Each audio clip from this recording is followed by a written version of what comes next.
Yang penting menjadi seorang officer humas ya, mendengar nomor satu. Mendengar nomor. Saya dibisikin, Pak, ada yang demo di luar. Wah, harus demo.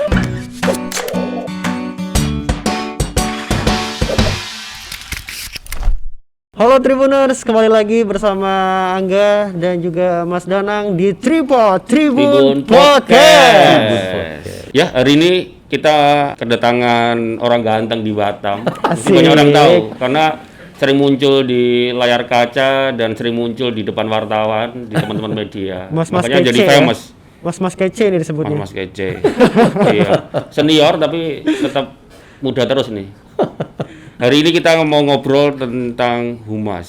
Ya, seperti judulnya apa enggak? Judulnya? Hari? Semua orang adalah humas. Betul. Ya, peran humas ini masih sering dianggap sebelah mata, seperti pemadam kebakaran atau dianggap seperti tukang cuci. Humas baru diturunkan ketika situasi genting.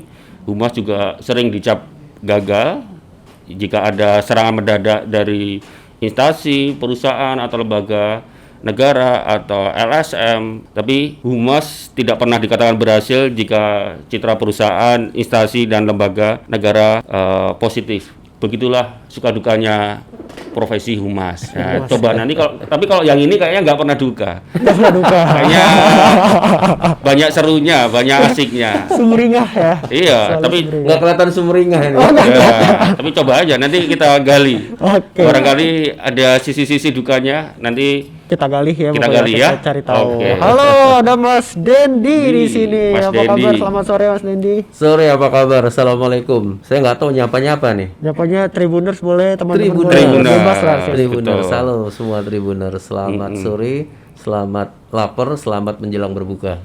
Selamat menjelang berbuka ya. Karena beberapa saat lagi kita akan berbuka puasa ya. Boleh Iya, saya pas, buka ya? sambil nunggu buka puasa. Sambil nunggu buka puasa, kita Sambil ngobrol-ngobrol ya.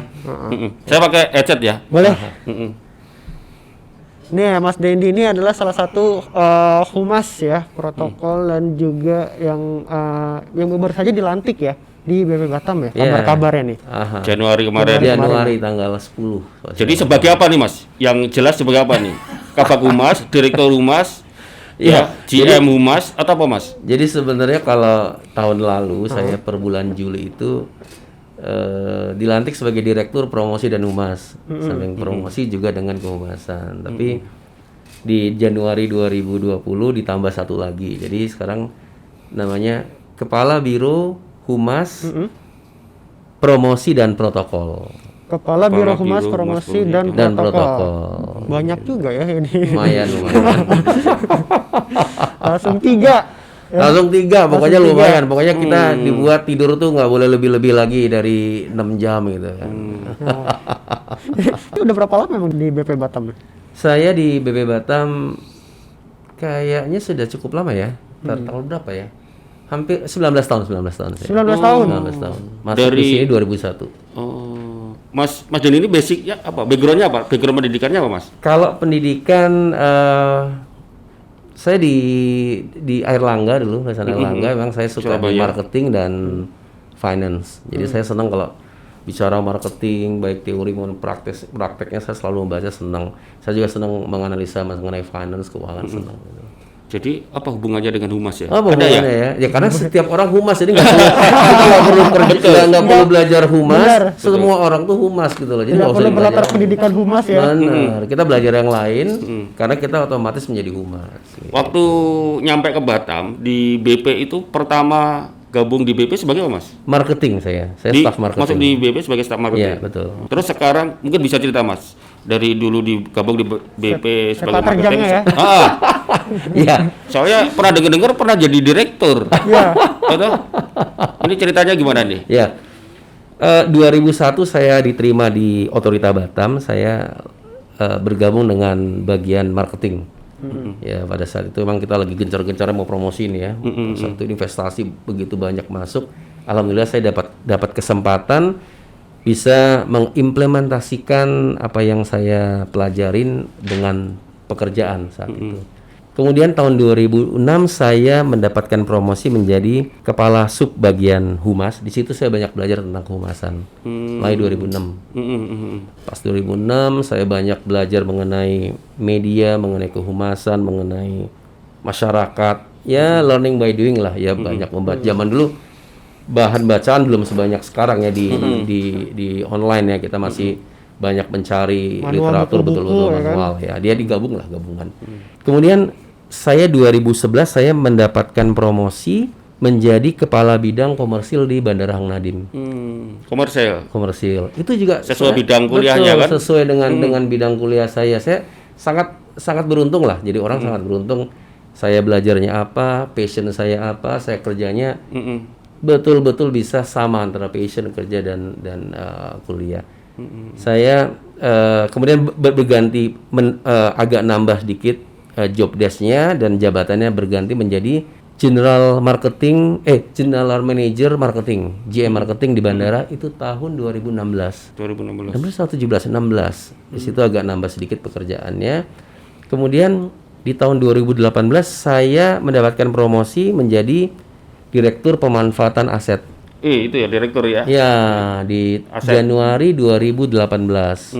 Direktur Pemanfaatan Aset itu saya belajar hal yang lain lagi setelah dari bandara dengan aset-aset BI Batam yang harus dimanfaatkan secara optimal. 19 bulan kemudian saya dipindah menjadi Direktur Promosi dan Humas. Jadi tepatnya Juli 2019. Januari 2020, selang 6 bulan kemudian berubah nama jabatannya, ditambah pekerjaannya sehingga sekarang menjadi Biro Humas Promosi dan Protokol. Nah, sekarang inilah kita ketemu. Banyak ya. Kerjain ya. Berarti Saya super sibuk lah Ya berarti. enggak juga, nggak ada orang super sibuk. Yang ada orang cuma bisa bagi waktu aja. Kalau dia nggak bisa bagi waktu, jadi sibuk. Kalau dia bisa bagi waktu kayak saya, santai aja tiap hari, Santai aja santai. itu ya. Nah ini nggak dari tadi kita ngomongin humas dari awal ya. Terus juga semua orang juga katanya humas. Nah kita belum tahu humas itu sebenarnya apa sih dan kerjanya apa itu nih Mas? ngapain sih? Menurut Mas Dedi, humas itu apa Mas? Banyak sekali ya literatur, banyak sekali pendapat tentang humas. Tapi kalau saya sih simple ya. Humas itu karena saya humasnya organisasi, jadi humas itu sebuah seni berbicara dengan stakeholder. Jadi mewakili organisasi lah. Kemudian saya sekarang di BP Batam. Jadi bagaimana berkomunikasi dengan stakeholder. Stakeholdernya BP Batam siapa? Masyarakat, ada investor, ada instansi. Itulah tiga stakeholder ini yang kita manage bagaimana kita berkomunikasi. Masyarakat tentunya tidak satu jenis ya, sangat banyak. Jadi kita bagaimana kita harus mengetahui ketika kita berkomunikasi dengan masyarakat yang tipenya seperti apa, kita harus punya gaya tersendiri. Masyarakat yang tipenya B, kita punya gaya harus menyesuaikan seperti air lah ya. Kemudian bagaimana dengan pemerintah, bagaimana dengan investor, sangat-sangat lain. Terkadang kayak ceritanya yang saya alami nih waktu saya habis kemudian kembali lagi ke dunia promosi, ke marketing dan kehumasan setelah sekian lama saya nggak di dunia itu. Bisa pagi saya ketemu investor mamanya, investor asing, ya tentunya saya harus menyesuaikan dengan pakaian ya. Ketika mereka datang dengan pakaian rapi, saya juga pakai blazer dan segala macam. Di tengah saya sudah bakal mengakhiri, saya dibisikin, Pak, ada yang demo di luar. Wah, harus demo. Ya udah, kita selesaikan, kemudian kita ya kemudian berganti kostum, berganti milieu, berganti pembahasan, kemudian dari ketemu investor harus ketemu dengan pendemo. Setelah itu tentunya habis demo kita ketemunya dengan pers kan. Ya harus fleksibel terus kan. Betul. Menarik. Tadi saya menggarisbawahi Mas Dedi tadi seni ya. Memang kalau menurut literasi saya baca ya, menurut Howard Boham, humas adalah suatu seni. Seni enggak? Betul. Seni untuk menciptakan pengertian publik yang lebih baik, untuk meningkatkan kepercayaan publik atau pemberdayaan lebih tinggi terhadap sebuah lembaga atau organisasi. Benar nih. Jadi apa yang disampaikan Mas Dedi tadi seni, ya betul seni. Jadi memang jadi humas itu sebuah seni ya Mas. Betul. Seni berbicara, seni berkomunikasi betul. ya. Sebenarnya paling penting bukan bicara ya kalau saya ya. paling penting menjadi seorang officer humas ya, mendengar nomor satu. Mendengar namanya. Mendengar itu paling penting, karena kalau kita bisa bicara, biasanya orang datang ke tempat kita bukan untuk belajar dengar kita bicara loh. Benar. Tapi mereka harapannya mereka mau ngomong kita dengar. Betul. Mereka mau curhat ya, karena mereka mau curhat. Paling penting. Dan pengalaman saya bukan seorang ahli yang bisa membuat sebuah teori. Dengan berbagai variasi stakeholder yang saya temuin ya, kan nggak satu kan. Ternyata kunci utama menjadi humas di samping mendengar ya, tentunya jujur atau tulus itu paling penting. Karena saya mau bicara dengan tatanan ilmiah, atau saya mau bicara dengan gaya jalanan, atau saya mau berbicara dengan seperti saya berbicara dengan teman. Tapi semua manusia itu punya sensor, orang ini tulus atau enggak. Jadi ketika saya menjalankan profesi saya sebagai humas, nomor satu yang harus betul-betul saya yakinkan kepada mitra komunikasi saya adalah saya sebagai officer, saya jujur, saya tulus. Jadi apapun saya mau bicara dengan bahasa Jawa, bahasa Inggris, bahasa Indonesia, ataupun saya tidak bicara dengan gesture saya, dia tahu saya memperhatikan masalahnya, dia tahu saya memperhatikan pertemuan ini, dia tahu saya jujur, biasanya lebih efektif. Dibanding kalau kita sudah bangun mental block, datang dengan wah kamu pasti pembohong, agak berat, agak cukup panjang, tapi ya Sudah ada defense di awalnya ya, tapi itu ya, memang namanya. seninya di situ, bagaimana mental block ini, bagaimana diafragma ini pelan-pelan harus hilang dengan sendirinya. Kadang sukses, kadang enggak. Kalau enggak ya konflik. Kalau enggak ya artinya kita Munculnya sepakat konflik. dengan perbedaan gitu loh. Mas, kalau boleh tahu, humas sama public relation itu sama nggak Mas sebenarnya? Tergantung ya. Kalau kita melihat di literatur kita bisa baca, ada orang bilang dia berlainan. Yang paling gampang nih, kalau kita ngomong terlalu teori nanti juga yang dengar juga itu tinggal teori. Ya berdasarkan pengalaman Iya, Mas iya. Dedi aja lah. Yang paling gampang, orang awam akan berbicara humas itu urusan pemerintah. Public Identik itu relation kan. itu adalah korporasi. Padahal kalau di kita kan public relation. Kalau di artinya kan hubungan masyarakat. Ada yang bilang enggak, tetap lain, karena kalau public humas itu biasanya hubungannya dengan pers, dengan wartawan. Kalau public relation itu korporasi yang keren, yang ganteng, nggak kayak kita. Pakainya batik, kalau pakai batik ini kan PNS banget kan.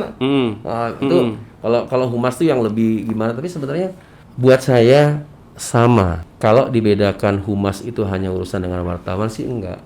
Bagaimana kita sebenarnya public relation dan humas itu bagaimana sebenarnya seni berkomunikasi dengan stakeholder lah, atau mitra atau siapa yang mewakili organisasi. Sebenarnya buat saya sama. Tapi kalau ada yang membedakan ini urusan humas itu urusannya instansi pemerintah, birokrasi. Kalau public relation itu urusan perusahaan, ya monggo bebas-bebas saja sih.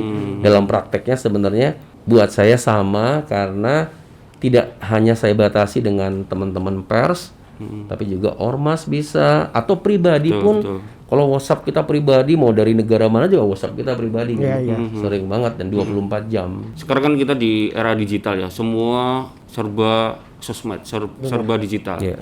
Ya kalau di kita, kalau dulu mungkin 10 tahun yang lalu orang banyak mengkonsumsi berita, mengkonsumsi opini, mengkonsumsi narasi. Tapi kalau sekarang semua itu sepertinya memproduksi narasi, opini gitu kan. Kalau menurut Mas Dendi ya, sekarang ini menurut saya kan ini tantangan Mas, tantangan. Di humas mungkin 5 tahun yang lalu aja dah, dengan yang sekarang kan pasti udah beda. Iya. Instansi pemerintah seperti Batam pun kan kita juga lihat punya sosial media. Di situ banyak orang komplain. Betul. Banyak orang komplain, banyak orang bully. Iya. Netizen Netizen yang julid ya. gatel ya, pengen menjatuhkan institusi gitu kan. Nah, menurut Mas Dendi kondisi itu, dan menurut saya ini tantangan nih. Menurut Mas Dendi gimana Mas? Ya sama, saya juga menganggap tantangan, karena istilah saya yang saya percaya ya, terlepas dari organisasi ya, bahwa semua orang tuh punya energi. Ketika dia punya waktu, dia nggak ngapa-ngapain, muncullah energi. Julid atau julid itu apa ya namanya ya? Atau nyinyir itu juga bagian dari ekspresi. Iya. Tapi karena ada orang yang ekspresinya dengan kematangannya, dengan pengalamannya, dia ekspresinya bisa dengan ya lebih wise. ada juga orang yang karena memang belum saatnya dia sampai pada kematangan, kemudian dia menjadi julid, menjadi nyinyir, menjadi haters, ya nggak apa-apa, memang harus ada. Bisa dibayangkan nggak kalau ada instansi pemerintah atau instansi apapun lah, kemudian dia nggak punya haters, dia nggak punya pengkritik, jadi apa coba? Kan nggak mungkin. Jadi memanage sebuah tantangan tersebut dalam era seperti ini ya, kitanya harus punya rasa bahwa kita harus belajar terus, nggak ada yang abadi kan. Memang benar, pernah kita mengalami tantangan ketika kita harus dalam satu ekosistem ada rekan-rekan atau ada partner yang masih menganggap bagaimana men-treat sebuah keadaan, sebuah kritikan, sebuah tantangan itu dengan cara yang lama. Betul. Tapi itulah seninya berorganisasi, itu seni dalam sebuah tim. Bagaimana kita kemudian meyakinkan pola pikir kita, bagaimana kita juga mendapatkan kritikan dari teman tim kita bahwa keadaan itu yang mendekati paling benar, mendekati keadaan ideal untuk memanage keadaan yang disampaikan tadi, keadaan yang terjadi, yang mana yang paling dekat. Karena kalau dia masih ada orang yang masih menganggap keadaan yang paling benar adalah keadaan bagaimana kita memanage itu 10 tahun lalu, enggak, semua berubah.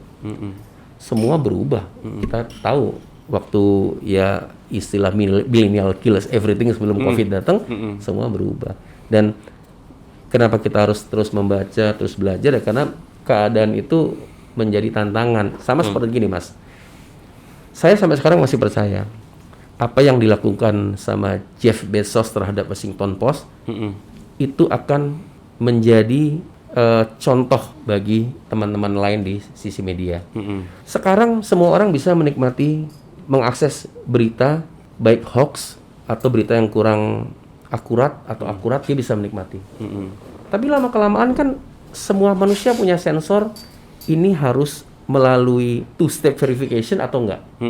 Ya kan? Dia punya sensor kan. Nah, saat kebutuhan itu kita mendapatkan culture shock bahwa ternyata berita itu sudah bisa diproduksi oleh netizen, oleh siapapun, bisa dinikmati oleh siapapun.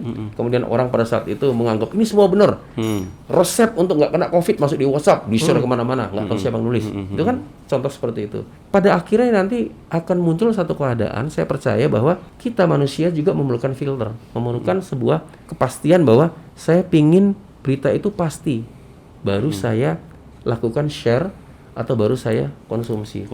Selalu ada masalah seperti itu kan. Sekarang makin banyak. Ketika dulu pertama kali kebebasan dengan BlackBerry, dengan WhatsApp, semua orang nggak pernah dia share semua. Iya. Ya kan? Dapat itu apa share. Sekarang kan berkurang orang seperti itu. Walaupun masih ada ya. Berkurang. Artinya lama kelamaan keadaan itu ini ngomong kehumasan ya. Keadaan itu orang menjadi humas, memberitakan hal itu, men-share atau menerima informasi, makin cerdas kan?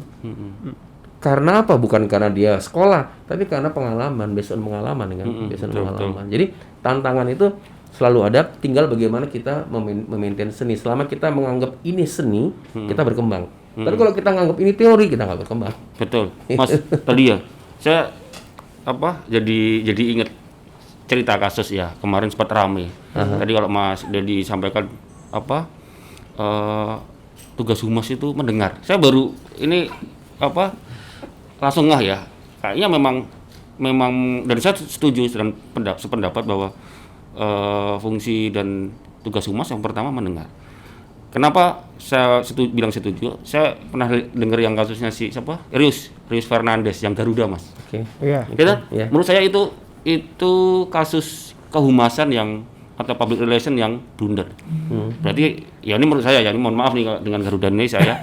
Karena dia menurut saya seperti yang sampaikan Mas Denny, mereka tidak mendengar dulu. Jadi Rius Fernandes itu yang dia posting menu di itu makanan terus tangan itu terus dia posting di Instastory. Belum apa-apa langsung dilaporin si Rius Fernandes. Akhirnya blunder ya. Garudanya yang dibully. Nah, maksudnya saya sih menurut saya memang benar itu nggak didengar dulu, maksudnya nggak dilihat kasusnya seperti apa hari gini loh. Ya. Makanya tadi Mas saya menanyakan soal tantangan baru ini, soal digital, online, bahkan sekarang ada influencer, itu kekuatan pengaruhnya sangat luar biasa. Iya, betul. Gara-gara Luis Fernandes ya, Luis Fernandes followernya nambah, Garudanya langsung dihabisin sama netizen. Karena memang Gara-gara gini, dilaporin gitu aja. Mas Danang, kalau saya instansi pemerintah ya, Mm-mm. sudah ada konvensi lah, kesepakatan tidak tertulis. Kalau instansi-instansi yang berbau pemerintah, Mm-mm. itu kalau terjadi apa-apa, dia nggak boleh reaktif. Iya, Bener, menurut saya salah Garuda tuh tuh nggak reaktif. boleh. Menurut saya Garuda reaktif. Nggak, siapapun. Kalau kita reaktif, muncul para netizen, para haters yang kemudian menghantam. Justru mereka seneng ya, mereka seneng dengan Nah, itu dia. Jadi bagaimana memanage, terutama kepada instansi-instansi yang berbau pemerintah, yang ada hubungan sama pemerintah, sabarnya harus dibeli lagi. Kalau sabarnya habis harus beli sabar lagi. Kemudian yang harus dibeli itu selain sabar, kecerdasan. Kecerdasan itu banyak halnya. Membuat framing, teman-teman kan tahu. Membuat framing itu nggak bisa kita, bukan kayak film kita bilang orang percaya, enggak. Tapi memang perlu waktu. Tapi itu ya harus tambah sabar, tambah cerdas. Kalau kita langsung reaksioner, bisa Betul. balik lagi. blunder kayak Iya, kita ya, iya. jadi bumerang gitu ya. Harus sabar, Jadi cerdas. sebenarnya gampang-gampang susah juga ya jadi humas nih. Kita juga Iya, semua hal ya. Semua profesi selalu ada tantangan, selalu ada peluang yang bisa kita pelajari. Jadi kebetulan karena kita melihat passion, kalau orang sudah passionnya sama menjadi lebih asik. Tapi kalau memang passionnya nggak sama, jadi tersiksa kan. Semua profesi Ini itu. Pasnya Mas Dendi nggak nih Mas? Bising-bising nggak apa-apa Mas kalau anu. Kalau saya Sekarang kerjaan sekarang nih passion bener, juga. kalau saya passion saya dari saya kecil sampai dengan sekarang, saya passionnya hanya ingin membuat sesuatu lebih baik, itu aja. Wah, sih. Semua hal dalam apapun. passionnya mulia ya. Tapi iya, saya kenal Mas Dendi udah berapa tahun? 2 tahun yang lalu ya Mas ya? Sudah sering kita Ya, ngobrol. sering ini memang famous lah kalau di Enggak juga. Jadi orang baik lah Mas Enggak Dendi lah. ini. Mas, boleh ceritakan Mas, pernah nggak ada mengalami tadi misalnya kayak kasus Garuda, terus mungkin di institusi sebesar B Batam itu selama Mas Dendi jadi humas atau jadi di direktur, pernah nggak ada cita-cita yang misalkan ada orang mempersoalkan terhadap institusi, ada nggak Mas? Apa yang dilakukan? Sering banget. Sorry Mas, dulu contoh gini Mas, kalau nggak salah tahun berapa ya, itu kita dengar B Batam kan agak terkesan menutup diri dengan teman-teman media, Betul. ya kan? Padahal di situ kalau ngomong media dan jembatan dengan institusi sebesar B Batam kan di situ mestinya fungsi humas. Mohon maaf saya bukan mau Betul, menjelaskan yang betul. dulu ya. Itu, nah contoh seperti itu. Nah selain itu mungkin Mas Didi pernah ngalamin nggak persoalan-persoalan bagaimana membangun hubungan dengan masyarakat, fungsi-fungsi humas yang sebenarnya udah pernah ada kasus enggak Mas? Kalau saya melihat sangat banyak, karena memang tidak ada pernah keadaan yang ideal bagi institusi pemerintah, nggak pernah, karena gap informasi itu pasti terjadi. Tinggal sekarang besarnya seberapa. Kehadiran kita adalah meminimalisir itu. Kalau ada pasti ada contohnya nih, contohnya. Saya pernah didatangi oleh sekelompok tokoh-tokoh hebat lah. Saya nggak usah ngomong tapi ya. Karena dia protes ada berita, ada tulisan netizen di Facebook. Netizen ya? Bukan, Netizen. bukan dari statementnya BP ya? Bukan, netizen di Facebook yang mengatakan bahwa BP Batam tidak menghargai satu inilah kearifan lokal lah ya. Saya agak masih ragu untuk menceritakan kejadian. Saya ditelepon oleh pimpinan. Emang benar? Enggak. Buat saya hal tersebut, kemudian tokoh-tokoh hebat ini datang ke tempat saya. Ya kita jelaskan lah. Dengan kerendahan hati kita jelaskan. Kalau memang ada perbedaan persepsi, ada perbedaan fakta, dan mereka mengerti dan kita foto bersama. Nah, tidak sampainya informasi ini kepada komunikan, kepada stakeholder kita itu wajar. Di mana-mana pasti terjadi. Karena bisa jadi perbedaan bahasa, perbedaan waktu, perbedaan pendidikan, perbedaan pengalaman. Terus kemudian kita pakai bahasa satu. Kan susah nih. Betul. Kita memakai bahasa satu kalimat, tapi semua golongan, semua stakeholder kita harus mengerti semua. Sekarang kita pilih yang mana? Stakeholder kita yang pada posisi di grafik ini atau pada posisi di grafik sini? Kan kita harus milih nih. Pilih salah satu ya. Milih, karena apapun kita sampaikan muncul gap. Itu seninya kan, seninya. Sama dengan beberapa hal yang disampaikan oleh, ya kayak yang terbaru deh, yang terbaru. Yuk kita berdamai dengan COVID. Ada berapa karakteristik masyarakat? Iya. Berdamai itu artinya apa? Berdamai itu apa? Iya. Berdamai itu apa coba? Sama dengan saya menulis di laman saya ketika Pak Jokowi mengatakan mudik dan pulang kampung itu beda. Yang saya tulis di Facebook saya apa? Bisa jadi kita kaya Melayu ini atau di Batam ini kaya ada kata kalimat yang mewakili itu. Kita selalu dengar kan orang kalau habis pekerja bilang saya mau pulang habis. Iya. Pulang habis Pulang artinya apa? habis. Pulang nggak balik-balik lagi. Nggak balik. Itu kalau dalam bahasa yang kasusnya cerita Pak Najwa sama Jokowi apa yang dimaksud? Mudik atau pulang kampung? Pulang kampung. Pulang kampung kalau yang nggak balik kita bilang pulang habis kan yang dimaksud Pak Jokowi itu kan. Tapi orang bilang, "Duh, saya kok pulang kampung, mudik itu saya bilang pulang kampung." Ini karena keragaman bahasa. Pak Jokowi menyampaikan mudik dan pulang kampung yang pada saat itu lain konteks. Tapi kalau umpamanya orang Batam yang berdialog, kita akan mengatakan pulang habis sama mudik lain, mengerti kan? Sama dengan kalau ada waktu saya ketemu teman saya di Australia, dia bilang saya mau pulang for good. For good apa artinya? Pulang for good itu sama pulang habis kan? Nah, hal-hal seperti itu yang menjadi tantangan. Kita punya satu shoot, hanya satu kesempatan menyampaikan, tapi semua karakteristik masyarakat harus mengerti. Kebayang nggak? Betul. Pemilihan katanya seperti apa? Iya. Apakah saya harus berbicara dengan kata yang sangat susah, dengan kata yang enggak kan? Harus memakai kata yang paling sederhana, tapi yang bisa orang itu pun masih akan terjadi bias dan gap. Itulah seninya. Makanya itulah seni. Iya, itulah seninya. Tiap orang karakternya berbeda-beda, pemahaman berbeda-beda. Makanya di WhatsApp itu kan ada emoticon. Iya. Kadang itu yang pentingnya ya. Iya, yang pentingnya itu. Pernah tahu nggak sebenarnya WhatsApp yang kita selalu pakai begini tuh? Kalau di Indonesia kan sopan kan? Benar. Tapi sebenarnya itu high five kan? Kalau coba ketik high five, itu kan begini kan? Jadi dia harusnya high five begini loh. Tapi di Indonesia di seperti sopan. Buat kita adalah terima kasih. Gitu. Iya, makasih, ada salam, emoticon kan? yang hormat lah. Padahal sebenarnya emoticon itu adalah high five gini. Tepuk tangan gitu ya. Itu kan kearifan. Jadi lokal wisdom atau kearifan lokal di semua daerah kan lain-lain ya. Kita menerima sebagai hal yang menambah gestur kesopanan kita, siapa gitu kan. Tapi kalau sebenarnya di WhatsApp menciptakannya untuk tos sih. Siapa ini saya main-main kan. Ya, coba kalau kearifan lokalnya ini seperti tos. Iya. Apa nggak dong? Tapi kearifan lokalnya semua. Atau jangan-jangan kalau versi WhatsApp di ini emoticon yang ini nggak ada kali ya? Beda bukan ya? Disesuaikan sama daerah masing-masing. Bagaimana keragaman kita belajar, bagaimana kemudian kalau kita menjadi ya semua orang adalah humas. Sebenarnya ketika kita bisa mengerti banyak hal, ya kita juga bisa mendapatkan ilmunya kan. Tapi kalau kita masih pada posisi yang kita ingin dimengerti orang, ya memang masih perlu waktu untuk mencapai tahapan-tahapan ini. Betul, Mas. Fungsi humas kan salah satunya adalah untuk membangun kepercayaan publik terhadap institusi yang di bawah ya. Selama ini menurut Mas Dendi selama ini caranya bagaimana sih membangun kepercayaan publik terhadap masyarakat terhadap BBatam?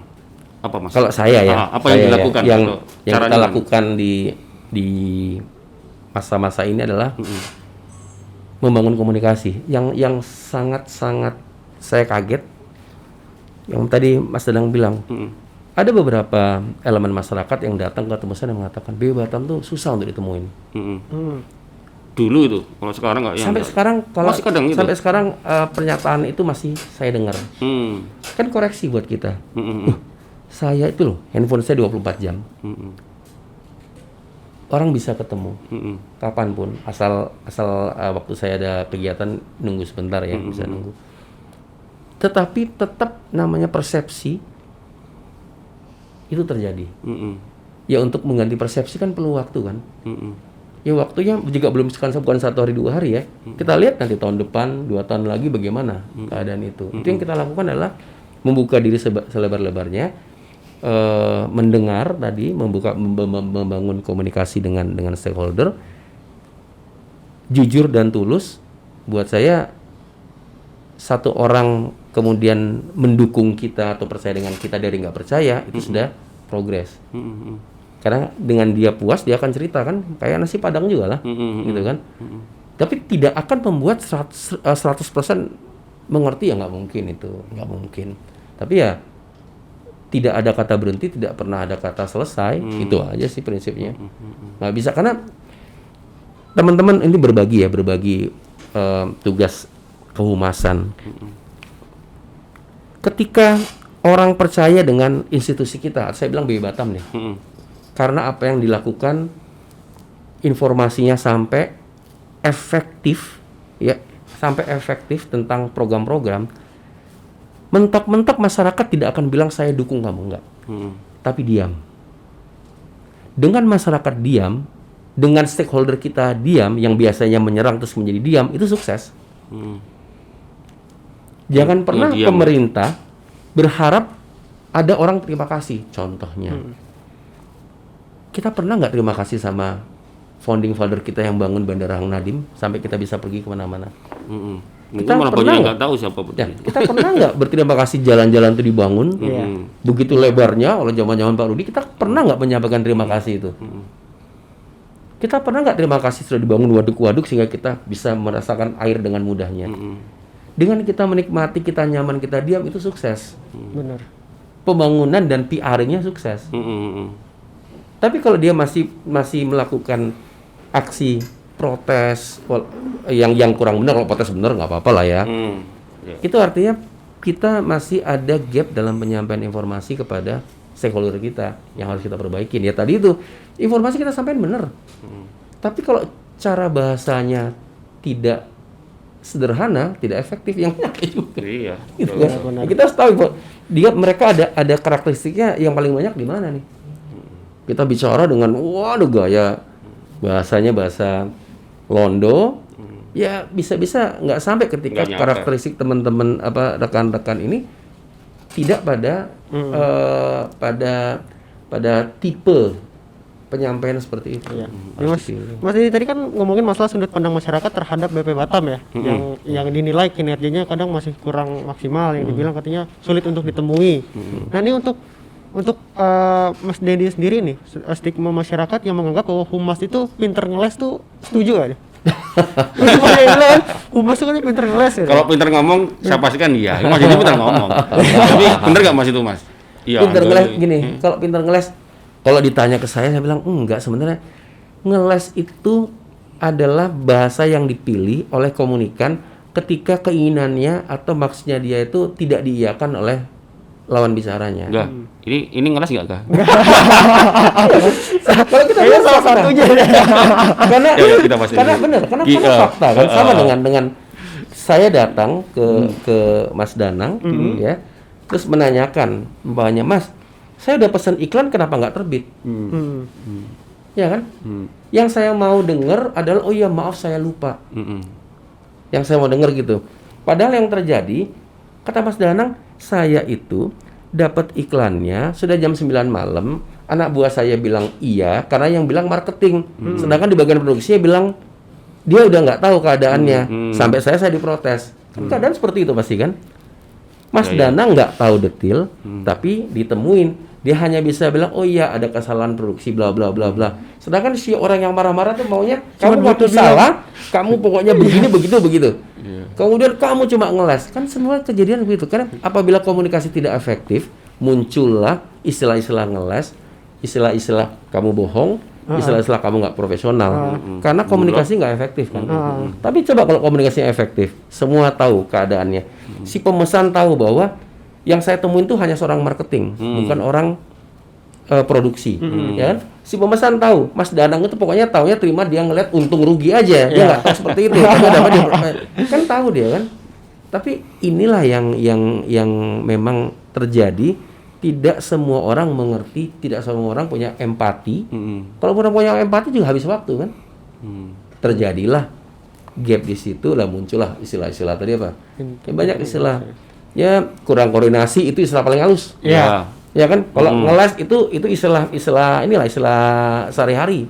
Tapi kalau paling bagus kalau kita ngomong kan ya itu mungkin kurang terjadi apa? Kurang koordinasi ya. Itulah bahasa. Tapi pernah nggak dari masyarakat yang apalagi sekarang kan digital kan? Sering banget kalau Ya, langsung digas di Instagram posting. sering. Sering banget. Kalau kita menjadi posisi juru bicara, menjadi humas, salah satunya memang ya harus ada saklar hati sama otak tuh harus ada saklar putusnya. Kadang kalau enggak kan kita jadi emosi susah kan. Kalau kita melakukan semua dalam keadaan emosi susah kan. Ada pelajaran, ada hadisnya itu. Ketika kita lagi emosi jangan berbicara, jangan mengambil tindakan lah itu. Jadi tidak semuanya diladenin Mas, atau gimana? Ya, kita harus milih-milih. Tidak semuanya diladenin pada saat itu. Kalau diladenin sebisa mungkin kita harus ladenin ya. Walaupun bisa jadi kita lupa karena kita manusia biasa karena itu kayak termasuk itu. Ada WhatsApp masuk. Kemudian kita betul-betul kita lupa karena WhatsApp bukan orang satu kan. Kita rapat panjang nih. Kadang-kadang rapat tuh bukan 2 jam kan. Kadang rapat ada yang 6 jam. Betul. Terus mau WhatsApp ada 100 masuk. Itu udah di bawah. Nggak kayak, saya WhatsApp nggak dibales. Salah siapa coba? Salah kita juga kan? Iya. Kita pulang udah capek kan? Besoknya udah masuk WhatsApp baru ya kita ladenin. Iya. Tetapi apa semua orang bisa mengerti bahwa mungkin dia yang WhatsApp kita itu terima WhatsApp satu hari bisa 20. Tapi ada orang yang terima WhatsApp satu hari 200. Ada orang yang terima WhatsApp satu hari 1000. Ada orang yang terima WhatsApp satu hari 2000. Tapi kan tidak tahu. Masa kita mau bilang saya terima WhatsApp lebih banyak dari kamu, kan jadi nggak produktif. Ya tetap aja udahlah minta maaf aja. Iya. Maaf aja lagi. Kalau kalau dulu mungkin ya di Batam sering di demo secara fisik ya, rame-rame. Ya. Kita lihat sih setahun terakhir ini jarang ya. Sepi Iya, ya. iya. Nggak kayak dulu kan Kayak sebelum dulu ya. tuh. Saya masih punya foto-fotonya 2006, Ah. 2007 itu waktu saya masih jadi kasubag. Demo banyak saya. Kalau sekarang mungkin demonya lewat Instagramnya BP, Facebooknya BP, di situ kan orang Diserang di kolom protes itu komentar ya kan. Nah, sebenarnya maintainnya itu lebih seru mana Mas? Semuanya seru sih. Semua seru ya. Kalau kita mencintai pekerjaan ini, dinamika itu seru. Dinamika itu seru. Kalau semuanya nggak ada dinamika juga, ya kurang berwarna. Menemui, saya punya pengalaman di 2000 berapa ya, 2007 atau 2008 saya lupa. Demo datang karena dia digusur. Dan demo datang kenapa sebagian gusuran? berdarah-darah. Saya ingat banget. Berarti 12-13 tahun yang lalu ya kejadian ini. Saya temuin. Saya waktu itu masih Polsek, saya temuin. Wah, ngamuk-ngamuk, saya dimaki-maki. Ya perasaan saya, ya wajar lah orang digusur dia segala macam dia maki-maki gitu kan. Anggota DPR itu datang gitu maki-maki saya lah karena saya mewakili institusi lah. Oh, yang demo termasuk anggota DPR juga? Kemudian datang anggota DPR. Oh. Gitu. Ya waktu itu saya juga agak kecil hati juga. Waduh, kok saya dimaki-maki begini kan? Ya jam terbang masih kurang ya. Demo berapa hari ya demo? Tepat pada hari keberapa setelah ini di take over, di eskalasi ke atas. Ketika itu mereka selesai berbicara, selesai dengan atasan-atasan saya pada saat itu, mereka semua teriak ketika saya jalan, mereka menyapa. Mas Dendi, gitu kan. Teman kita jadi banyak. Jadi apa yang terjadi saat terjadi eskalasi tinggi itu bukan mengartikan sebuah persahabatan yang sebenarnya. Seringkali kita banyak teman gara-gara kejadian yang pertemuannya itu waktunya panas, tapi di belakang enggak. Itu saya ingat banget kejadian-kejadian itu. Wah, ada foto-fotonya semua. Jadi memaintain hal dinamika itu kita nikmatin. Nah, dinamika juga terjadi aksi-aksi yang sekarang sifatnya daring dengan medsos juga ya kita maintain juga dengan cara yang contohnya waktu saya direktur pemetaan aset ada satu netizen yang langsung dia protes mention saya terhadap pelayanan yang terjadi di rusun. Ya saya jawab baik-baik di situ. Jadi apapun yang terjadi kalau ada mention saya di bandara pun begitu, saya jawab baik-baik, saya jawab semuanya. TV kabel itu bukan? TV kabel ya? Iya. Iya betul TV kabel. Ya saya jawab, selalu saya jawab. Di bandara pun selalu saya jawab. Ya kita jawab percaya nggak percaya urusan kedua ya. Tapi kita jawab, saya bilang kalau kita jujur kita tulus, insya Allah baik-baik aja kok dunia ini. Gitu kan. Kalau kita bohong, memori kita kan terpakai tuh. Tapi kalau kita tulus kita nggak perlu ada memori kan di situ kan. Selesai ya udah selesai gitu loh. Kita nggak perlu mengingat hal-hal yang tidak perlu kita ingat. Gitu sih. Mas, kayak yang paling seru saya melihat tuh waktu itu Mas, event Batam yang ramai itu yang Batam Menari itu. Batam Menari. Event fenomenal itu. 2018. Nah, itu kan banyak pro kontra. Dan menurut saya itu kencang sekali itu pro kontranya. Ya. Kadang bilang, wah ini BP dablek, nggak mau dengerin gitu kan. Tapi akhirnya jalan juga. Waktu itu Mas Denny, kalau salah sebagai ketua panitia. Saya ketua panitia, nah, betul. menjawab pro kontra waktu itu, Mas Denny, meskipun waktu itu bukan di Humas ya. Ya, saya di pemanfaatan aset. Sepertinya kan ada fungsi Humas di situ yang Mas Denny sebagai ketua panitia. Bagaimana Mas?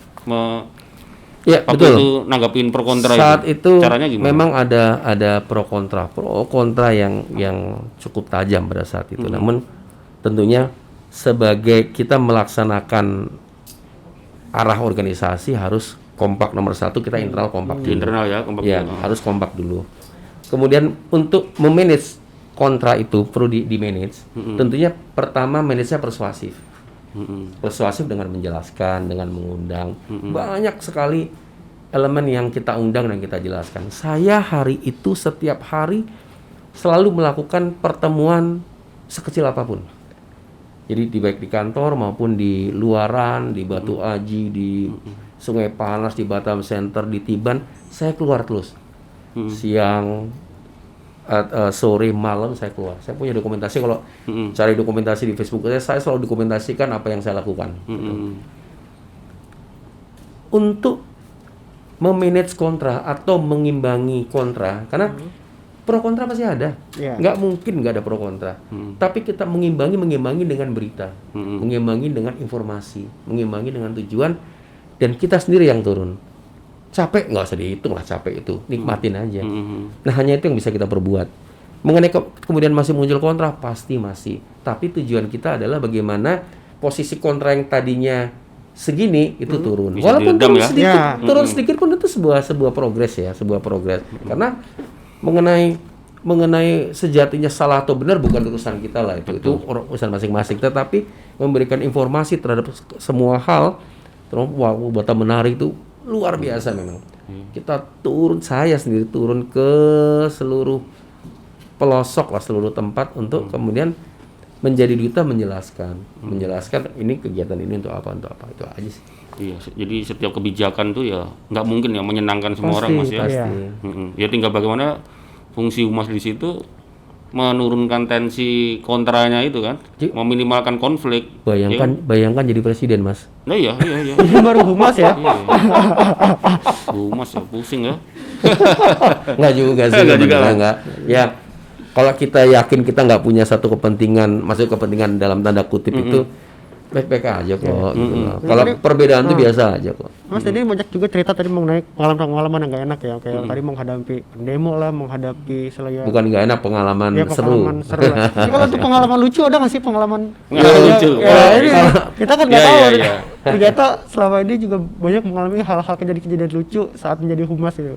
Kalau lucu sebenarnya pasti banyak ya. Kan lucu yang lucu itu pengalaman tuh ada satu cerita gini. Ini yang saya ingat ya. Banyak pengalaman lucu, serius, sedih apa tuh banyak. Tapi yang satu ingat saat saya ketemu dengan salah seorang wartawan perempuan, wartawati lah ya. Satu media. Dia tanya, "Bang, itu ada masyarakat yang nanya, belum zaman netizen nih, zaman masyarakat. Kenapa itu kok ditutup di jembatan penerbangan di Tiban? Kok ada tutupnya? Jadi motor nggak bisa lewat." Saya bilang, sebentar. ini tanya jembatan penerbangan atau motor? Motor bisa lewat. Gini maksudnya gimana? Terus disadarkan, maksudnya dia tuh motornya mau naik jembatan penerbangan. Karena selama ini jembatannya buat ini motor kan. Ya, lah yang salah yang mau jawab atau yang mau nanya? Itu dia nanya. Yang salah yang mana gitu loh. Masa kayak gitu harus kita jawab kan gitu kan nggak usah kita jawab lah kayak gitu ya. Nggak penting lah. Konyol ya. Yang nggak nyambung ya yang terjadi baik orang datang bertanya, orang datang marah apa segala macam. Banyak yang nggak nyambung tuh banyak. Tapi ya ini kuatin aja tuh kalau kita dapat hal lucu dalam kehidupan kita karena mispersepsi orang atau kelucuan itu kan rezeki ya. Kita nggak kalau kita menertawakan dia dengan sengaja kan kita dosa kan. Tapi kalau kita tertawa karena terhibur karena hal-hal lucu hal-hal yang ya kita dapat berkah karena ya mungkin dia nggak ngerti kan. Ya kita nggak dosa menikmati ketawanya kan. Tapi kalau kita membuli dia kan jadi ikut dosa juga kita. Mungkin positif thinking aja motornya punya kaki mungkin kan. Banyak lucu lagi kamu. Makanya dia nggak bisa masuk. Iya, Mas Dendi Mas Dendi kan termasuk orang yang aktif di sosial media ya, punya Facebook kan kayaknya ya, aktif terus kan. Ya beberapa kegiatannya didokumentasiin di Facebook. Apakah itu salah satu cara Mas Dendi untuk mengoptimalkan fungsi humas atau lebih ke apa tuh? Personal branding untuk publik juga, branding untuk kegiatannya Mas Dendi. Sebelum saya di humas, saya emang saya udah dulu aktif di organisasi, di organisasi terutama baik di profesi ataupun di seni saya aktif. Dengan adanya media sosial tuh sebenarnya kan saya orangnya senang berkomunikasi.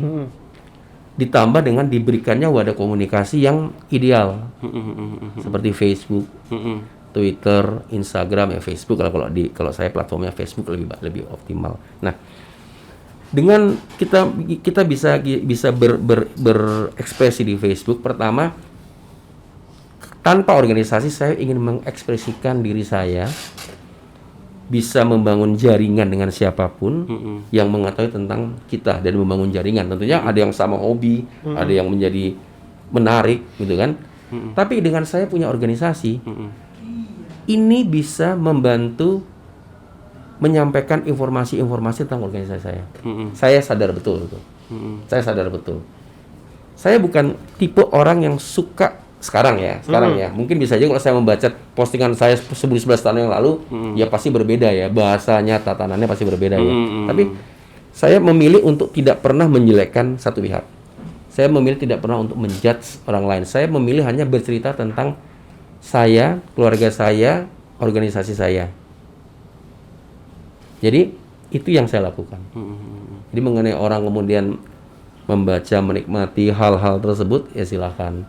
Orang nggak suka juga, ya silakan. Tapi saya memang tidak memilih untuk berkonflik, untuk bergesek. Gitu. Memang saya peruntukkan untuk hal tersebut. Iya, jadi ya setuju Mas Dendi sependapat. Jadi menurut saya penting ya di era saat ini, ya seperti tema kita bahwa semua orang adalah humas ya. Salah satunya kita bisa menggunakan platform sosial media itu. Kita bisa jadi humas di situ, paling enggak menjadi humas bagi dirinya sendiri, kira itu Mas ya. Betul. Dan ya? Humas untuk keluarga kita. Betul. Kalau aku lihat apa yang ada di, misalkan saya kan berteman sama Mas Dendi, saya lihat Facebooknya itu emang kita bisa tahu Mas Dendi itu seperti apa sih, kegiatannya seperti apa, BP itu seperti apa gitu kan. Jadi menarik menurut bisa kita garis bawahi lah soal itu. Kita mulai dari sosial media lah. Bener. Sebagai channel itu sebagai humas, channel kita sebagai humas, gitu enggak? Siap. Nah, ada juga by the way dikatain nih Mas Dendi, dengar-dengar kata dia ke depan mau bikin channel YouTube juga nih, mau jadi YouTuber ya. Pinginnya jadi YouTuber ya. Ada yang mau lihat nggak? Ada lah. Banyak ya. Banyak. Pinginnya sih begitu. Kayaknya bakal banyak yang subscribe juga kayaknya. Kalau istri saya aktif di YouTube. Istri saya channelnya sangat aktif di YouTube ya. Dia penari kan, dia koreografer, dia penari. Di masa-masa pandemi ini lebih aktif dia. Mas Dendi ini udah berkeluarga, anak berapa Mas? Anak 2. 2 ya, udah gede-gede ya, udah Satu lulus SMP, satu lulus SMA. Oh, lulus SMA? Iya, barusan rapotannya barusan. Oh. Jadi siap-siap. Udah tua dong aku berarti ya. Tapi masih kelihatan muda ya, masih Iya, kelihatan iya. muda kok. Iya. Masih milenial. Oke. Oke. Jadi Masih tiga berapa tadi lama ya. kita ini buka puasa? Masih Masih lama ya. lama. Kita sambil nunggu ngabuburit ya. Buka puasa masih lama. Mas Indi, selain di BP sebagai humas, promosi dan protokol, aktivitas di luar itu apa, Mas? Kesibukannya apa, Mas? Kalau di organisasi saya kebetulan sekarang ketua ICMI, Ikatan Cendekiawan Muslim Indonesia Batam, Orda Batam. Batam ya? Iya, Batam. Saya juga salah satu pengurus IC, Ikatan Sarjana Ekonomi Indonesia. Ya sekarang sih organisasi cuma 2 lah. Kalau dulu mungkin bisa lebih banyak, ada KNPI dan segala macam ya.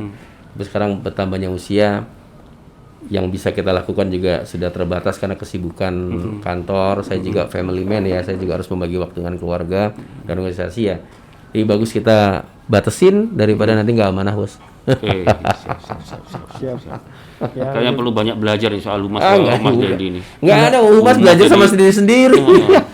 Sekali lagi satu lagi, Mas Dendi, selama di BP, jadi di BP itu sudah berapa berganti pimpinan Mas Dendi di BP itu sama nih? Saya masuk zaman Pak Ismet,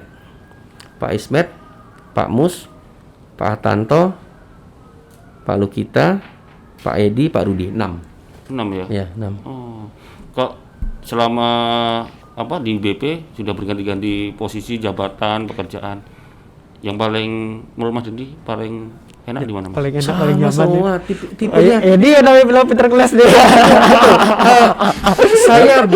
saya bangga bisa belajar dengan banyak orang ya. Oke. Saya bangga bisa belajar dengan banyak orang.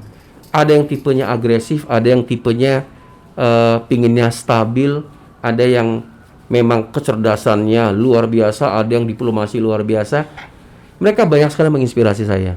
Apa yang saya jalani sekarang ini adalah hasil dari saya belajar dengan orang-orang hebat. Bukan hanya mereka ya. Yeah. Mereka punya jajaran deputi, mereka punya jajaran direktur, mereka punya jajaran kabak yang banyak sekali menginspirasi saya. Baik dari bagaimana saya bersikap, karena kalau saya menjadi diri saya sendiri, saya sangat agresif, nggak bisa sabaran. Tapi melihat banyak pimpinan saya yang cerdas, salah satunya ada yang bilang begini, kita tuh kalau mau mencapai satu tujuan, jangan sampai orang tuh merasa kalah. Itu kan kalau bukan orang-orang hebat itu yang ngajarin ke kita. Untuk kehumasan ada satu untuk kehumasan nih. Ini yang salah satu pimpinan saya bilang, kamu bagaimana mau menjual citra organisasimu kalau kamu nggak bisa menjual dirimu sendiri? Kalau kamu nggak dikenal, gimana kamu memperkenalkan organisasimu? Itu kenapa kita harus aktif di Facebook sebagai orang yang menjalankan organisasi. Karena kalau orang nggak kenal kita, gimana orang mau tahu tertarik tentang organisasi kita kan? Itu juga ajaran dari siapa? Dari orang-orang hebat itu. Kalau tanpa mereka, ya kurang ilmunya gitu. Iya. Jadi makin banyak orang-orang kita belajar sama orang-orang hebat, makin banyak kita dapat ilmunya. Oke, Mas. Soal citra, Mas, sekali lagi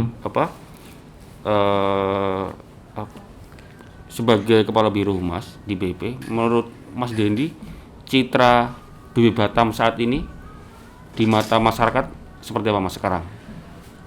Kalau menurut saya kalau A sampai F ya, 1 sampai 10. 1 sampai 10, 1 sampai Skornya. 10 saya akan mengatakan saat ini ada di posisi 7,5. Kenapa, Mas? Ya, agar Kalau menurut saya 7,5 kecil, Mas. ya, kalau Udah. saya tipenya gini. Kalau saya bilang ini 9 di internal saya, mereka akan nggak mau kerja keras. Tapi kalau saya bilang 7,5, ini kan angka moderat nih. Tentu internal saya bilang, wah, kalau si Dendi bilang 7,5 berarti masih banyak pekerjaan. Punya PR-nya ya. PR-nya. Masalah kemudian Mas Danang bilang ini 9, terus mereka kejar ini menjadi 9, berarti kan saya bisa dapat 10 lebih, 10 plus. Iya. Buat saya lebih bagus untuk bekerja, saya harus mengatakan masih banyak gap yang harus saya isi. Daripada saya bilang berpuas diri saya 9, enggak tipe seperti itu juga. Tapi kalau saya menilai tribun, saya boleh menilai dengan lebih objektif. Tapi kalau saya menilai diri saya sendiri, saya lebih bagus pada hal yang paling minim sehingga saya punya usaha-usaha yang melebihi kapasitas saya gitu. Merendah nih Mas Dendi. Enggak lah, emang Merendah begitu. untuk Merendah roket kelas. ya. Emang benar begitu. Kalau kita terlalu puas, nggak ada Betul, gunanya betul. juga hidup. Hidup tuh enaknya kita ngejar sesuatu gitu kan. PR-nya Mas Dendi masih banyak ya sama tim ya, sama teman-teman ya. Nggak pernah akan selesai, Bos. Betul. Apalagi kan BP Batam ini kan fungsinya kan melayani masyarakat kan. Harus memberikan yang terbaik ya. Nggak pernah selesai itu. Betul. Never ending story, Bos. Oke. Oke enggak? Oke, Mas Dendi, banyak banget ini nih cukup dapat ya? pelajaran kita nih dari Ayo, Mas kapan-kapan Dendi. lanjut lagi. Ini Sharingnya luar biasa. Ini Seru. ngobrol-ngobrol bermanfaat nih namanya nih. kan. Jadi pulang-pulang banyak poin ya? Banyak poin. Betul. Bagaimana cara kita bisa berkomunikasi dengan banyak orang ya. Cara berkomunikasi yang baik juga pastinya. Oh, yang ngajarin Mas Danang gitu. Wah, mana ada ya. Aku menggarisbawahi tadi diskusi kita tadi yang Mas Dendi sampaikan banyak nih manfaatnya buat kita semua. Semuanya bisa jadi humas. Bahwa aspek personalisasi menjadi kekuatan sebuah program kehumasan, kemauan mendengar tadi ya, kemauan mendengar itu menarik ya. Kemudian empati, ya toh? Betul. Pintar-pintar seorang humas harus dapat mengenali jati dirinya sebagai produser, konten kreator. Saya bilang konten kreator. Mas Dendi ini pintar di situ memproduksi konten. Jadi konten itu apa yang disampaikan, apa yang dicitrakan oleh institusi sekelas BP Batam. Itu dapat mengenali jati dirinya sebagai produser, konten kreator, informasi dengan mengembangkan konten informasi yang proporsional terhadap publik, utamanya mengenai kinerja lembaganya dalam hal ini adalah BP Batam. Humas dituntut bersinergi dan berkoordinasi dengan banyak pihak dalam menjaga citra secara keseluruhan dan publik yang akan menilai baik atau buruknya citra secara keseluruhan. Gitu, Mas Dendi, Mas Angga, ya. Makasih loh. Makasih. Makasih Kita banyak. thank you banget untuk Mas Dendi udah mau hadir, udah mau nyempetin waktu Terima datang kasih. kesini di tengah Anytime. kesibukannya Cuci Kalau ya. kita lanjut, Kalau ngobrol kita kapan pun seneng. iya, kita lanjut tema yang lain. Mungkin Next kita bakal protokol ya. ngobrol lagi Protokol promosi. Beda ya. Lebih spesifik ya. Iya, Lebih iya, spesifik biar banyak juga wawasan bisa kita dapetin deh kalau Betul. ngobrol sama Mas Dendi. Betul, seru, Dan seru juga banget. thank you banget sekali lagi Mas Dendi. Makasih udah aku. hadir. Makasih Makasih juga buat Beverly ya. Ini Makasih Beverly. Beverly, Thank you makasih Kita di semua tim. Beverly. Keren nih, bener keren. Itu kita lagi di lantai ini lantai berapa nih ya? Ini Lantai dua lagi ya? di lantai 2. Lantai 1 Oh, lantai satunya Beverly itu di luar ada kolam renangnya seru. Keren. Ya masih buka Inspirasi loh. nih, keren. Beverly ini masih buka loh, jangan dikira tutup ya. Yang lain hotel tutup gara-gara Covid ini masih buka. Masih buka. Jadi masih boleh nginep di sini ya. Bener. Kemarin Oke. aku jadi MC di bulan September di sini di lantai 8. Oh, belum corona, Mas. Iya, aku Ya, ya. MC di lantai 8. Istriku buat pesta tari-tari, aku nge-MC kan. Kapan-kapan MC lagi, Mas? Multi talent ya semuanya bisa deh. Humas. Jadi minder MC. gitu. Apa Oke, lagi? thank you banget sekali lagi dan juga buat Tribuners, thank you juga yang udah nonton diskusi ini hingga akhir. Thank you banget untuk Beverly juga untuk lokasinya. So untuk Tribuners juga selamat menjalankan ibadah puasa. Sebentar lagi juga kita akan berbuka puasa ya. Nanti kita buka bareng ya Pak ya. Mas Dendi ya. Dan juga thank you banget sekali lagi dan jangan lupa untuk ikutin Tripod terus dan sampai jumpa di episode selanjutnya. Bye.